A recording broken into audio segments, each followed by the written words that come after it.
দেবরের সঙ্গে ভাবির দীর্ঘদিনের প্রেমের সম্পর্ক। ভাই বাসায় না থাকায় পরকীয়া প্রেমের সম্পর্ক গভীর হতে থাকে। এক পর্যায়ে দেবর ভাবির মধ্যে গড়ে ওঠে অনৈতিক সম্পর্ক। 2 সন্তানের জননী ভাবির কাণ্ড প্রতিবেশীরা টের পেলেও প্রথম দিকে বুঝতে পারেননি স্বামী।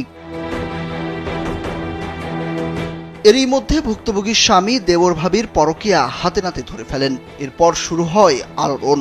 ওই নারীর স্বামীও নাছোড়বান্দা। কোনো কিছুতে ছাড় না দিয়ে প্রতিবেশী দেবর রিয়াজুল মোল্লার সঙ্গে এই অপকর্মের জন্য এলাকাবাসীকে জড়ো করেন তিনি।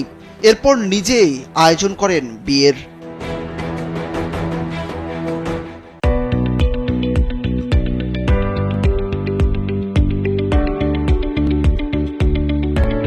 নিজে দাঁড়িয়ে থেকে প্রতিবেশী দেবর রিয়াজুলের সাথে 5 লাখ টাকা দেনমোহর ধার্য করে স্ত্রীকে বিয়ে দেন।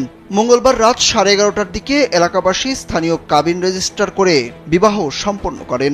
ঘটনাটি বুধবার রাতে সামাজিক যোগাযোগ মাধ্যমে ছড়িয়ে পড়ে।